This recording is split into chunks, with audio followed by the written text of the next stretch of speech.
Mento M hapa. Kwema. Habari za wakati huu. Piga pesa na Aviator, knowledge ya Aviator. Okay, leo nitaenda kuelekeza namna ya kunufaika na odi za blue. Inaitwa blue train. Unaona? Je, hiyo blue train inakuwa vipi? Okay. Blue train ni somo ambalo linasema hivi. Kwa mfano, naomba nikaweze kuendelea na darasa. Kwa mfano, blue train yetu hii hapa, unaona? Baada ya kuona odi za blue train, hakikisha hizo odi za blue train zianzie 6, yani zilizoongozana blue train kuanzia 6. Yani moja moja ambazo hazijafika kwenye 2, nikisema blue train ziwe round history 6. Unaona?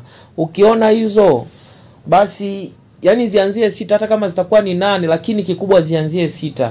Hata kama zingekuwa 8, 10 na ngapi, lakini zianzie 6, zisiwe chini ya 6. Kwa mfano kama hapa kwenye ili jedwali letu ile round history ile ukiangalia, sawa? Unagundua kwamba kuna round history 6. Yaani kwenye hiyo chaki nyekundu ambayo nimechora mimi, ukihesabu hapo kwenye kuanzia 144 inakuja 1.94, inakuja 1.00, inakuja 1.17, inakuja 1.12, inakuja 1.15, sawa? Hizo tayari unabaishiri kabisa kwamba ni round history 6. Unaona? Kwa sababu ya kwanza si 144, ya pili 1.94, ya tatu 1.00, ya 4 ni 1.17, ya 5 1.12, ya 6 1.15. Kwa unagundua kuna round history 6 ambazo zimekamilika, haijatokea nini? Odi ya papo. Kwa hiyo hata kama zingekuwa zaidi ya hapo ni sawa, lakini zisiwe chini ya 6, zianzie 6 na kuendelea. Kihesabu ndio inafaa iwe hivyo. Sasa unatumia mbinu ipi? Hapo unatumia mbinu hii hapa. Baada ya kuona round history 6 ambazo hazijakamilika kwenye 2, sawa? Yaani odi za blue 6 mfululizo. Ikije katokea hapo katikati odi ya papo. Odi ya papo. Au ikije katokea odi ya pink. Iwe ni odi ya papo, iwe ni odi ya pink. Basi, kwa mfano kama hapa baada ya hizi round history 6, sawa? Imekuja katokea papo ya 2.87.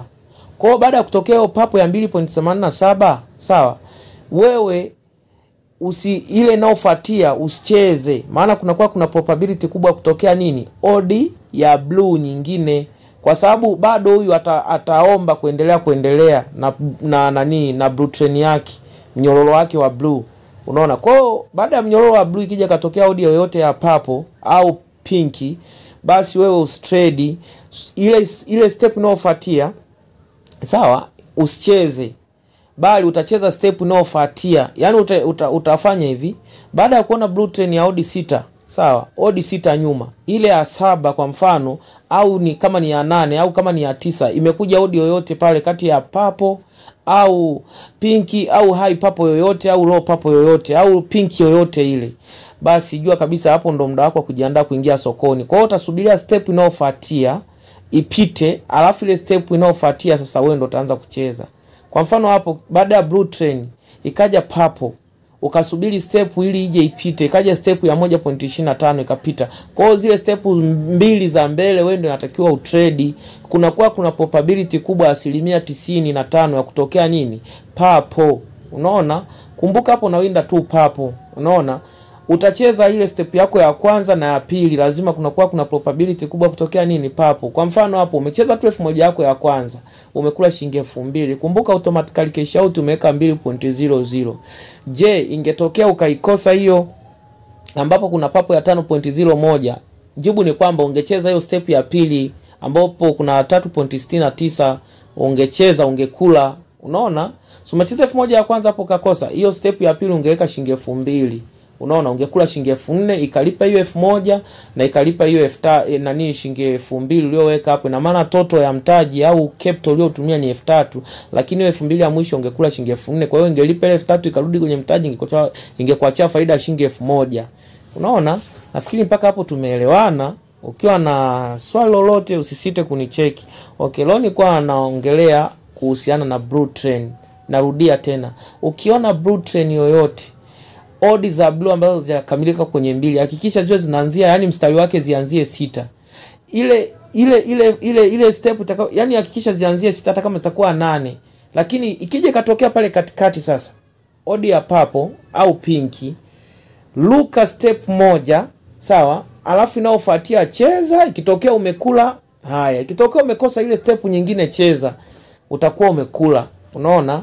Sasa mafunzo haya ili uweze kunufaika nao vizuri, ni cheki kupitia inbox WhatsApp kwa namba hii 0674 190934. Namba yangu huwa ni moja tu. Narudia tena kuitaja, ni Tigo ya 0674 190934. Namba hii iko chini ya hii video. Unaweza kanipigia pia hata simu moja kwa moja tukaongea kabisa. Unaona? Sio lazima online, hata kawaida. Unaweza kanicheki, labda sipo online bahati mbaya, ukanipigia tu simu kawaida tukazungumza, then tukaendelea nikakupa utaratibu. Alafu njia nyingine ya kuingia kwenye group langu, unaweza kujoin moja kwa moja kupitia link iliyopo chini ya hii video. Moja kwa moja utakuwa umeingia kwenye group langu. Onyo na angalizo, usikurupuke kwa kufuata mafunzo haya, kwani kufanya hivyo utakuwa umefanya makosa. Mafunzo haya ni ya awali, formula hizi hazijakamilika. Unaona, ukihitaji mafunzo zaidi na aliyokamilika, fuata utaratibu ambao nimekupatia. Nipigie simu kupitia namba ambazo ziko chini ya hii video ambazo nimetoka kuzitaja, au join moja kwa moja kwenye group langu kupitia link iliyopo chini ya hii video. Okay, pamoja sana. Kwa pamoja tunaweza. Together we can. Mental